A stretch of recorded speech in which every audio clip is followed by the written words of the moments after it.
behavior and aggression chapter. So today we'll be discussing the different topic of the pro-social behavior. Factors that increase or decrease the tendency to help. What are the factors that increase the helping tendency and also decrease? Factors that increase the pro-social behavior. First we are going to discuss. We are most likely to help similar to others. We are likely to help people who are similar to us. The people who are dissimilar to us, maybe we are reluctant to help them. The other factor is exposure to pro-social behavior model.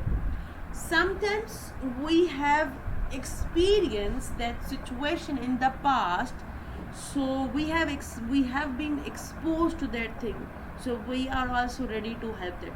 We have find a lot of time, the people who are going by the bikes shouts when the kids is going to fall, because they have already experienced that, right?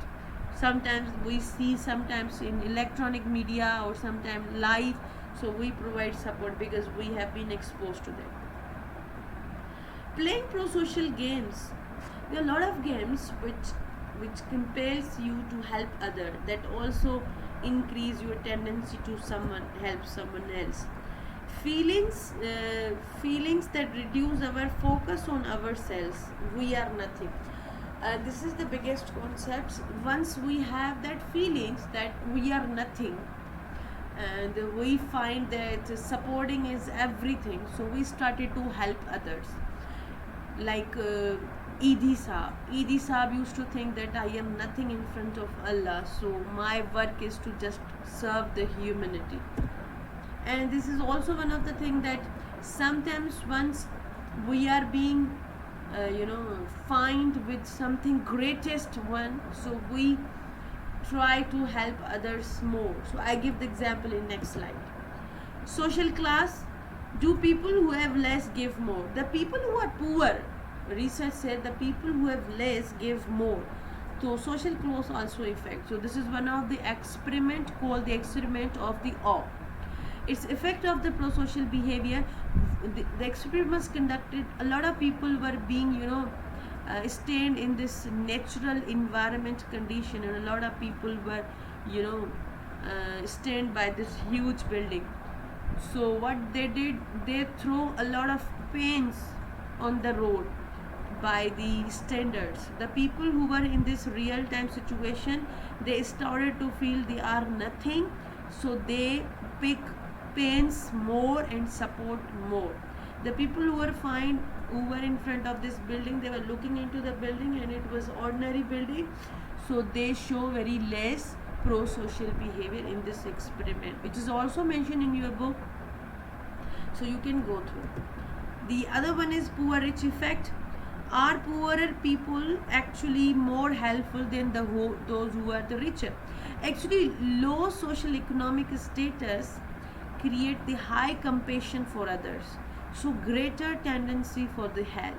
High social economic status people feel low compassion and they provide the less help. The people who have less actually give more, provide more, support more, help more, rather the people who have high. What are the factors that decrease the pro-social behavior? One factor is social exclusion. Being left out hurts or may reduce the tendency to help others. A lot of time people are being excluded from the society. They are left out. People ignore them, so they do not want to help others because they are being hurt. In darkness, feeling of anonymity reduce the tendency to help others. Once there is dark night, people have no identity. Who is helping? We don't know who help us. In that situation, people do not help because there is a lot of darkness. Putting an economic value on our time reduced pro-social behavior. So there was one of the student who was surveyed when he was the last student.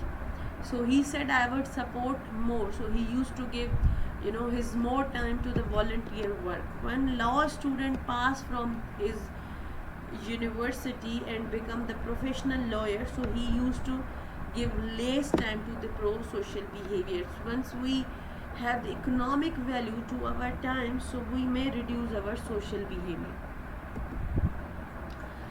I mean, this is very interesting research I have, put here because I want you read this to your book. Do the recipients of the pro-social behavior always react positively? जो people whom we are helping, do they really feel good, or always feel good, or sometimes don't feel good? So let's see. I have quoted two examples here. There was one of the uh, trip in the USA. My teacher shared this. He said that I was in the USA. We were almost 12 people. Half of them were girls and half of them were boys. So there was one of the girl in our group. We were just passing through one of the big tunnel of the water, and I pass it first. Then I offered help to my colleague. She was a girl, but she got abrupt that why you are helping me? Am I not sufficient to help myself? Why you are supporting me? In our Asian society, we used to support girls and we used to carry their weight. We offer them help, so it feels good. In USA context, she does not feel good. Means sometimes when we are offering help, the cultural barrier all also there to identify. The other example, help to a teenager who wanted to learn alone. A lot of time our teenagers wanted to learn alone. They do not need our help. Let's suppose there is one teenager who wanted to learn how to ride a bicycle, and we are forcing them that we will support you, we will help you, your elder brother will be with you. So in this situation they do not like the help. So there are a lot of contexts in which people sometimes like the help, people sometimes don't like the help. And now final thought on, are pro-social behaviors and aggression opposites? This is a very interesting thing that we are going to discuss now. Social psychologists have thought long and hard about this issue, reached the conclusion in many ways pro-social behavior and aggression are not opposite. Pro-social behavior means supporting others, right?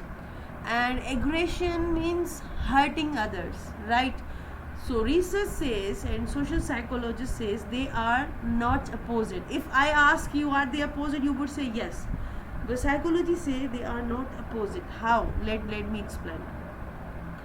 Even they overlap much more than you might expect. First, consider the motives underlying such actions. What are the motives of the helping and what are the motives of the aggression? One of the helping motive is we wanted to benefit to the recipient, right? There is one person who wanted our help to make PPTs.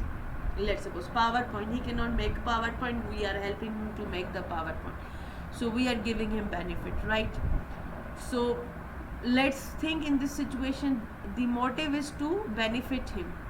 Aggression.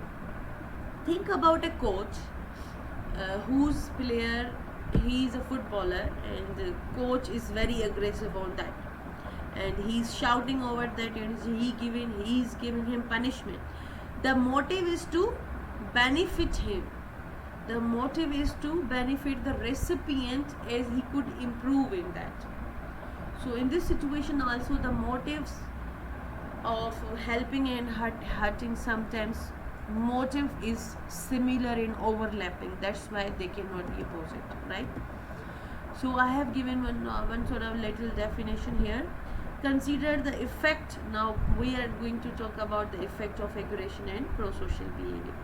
By definition, aggression produce harm and pro-social behavior produce the benefit. For instance, consider someone who uses a very sharp knife to cut into the body of another person. Is this aggression? Sometimes we say yes. On the surface, it may appear to be, but what if the person performing this action is a skilled surgeon who trying to save the other person's life?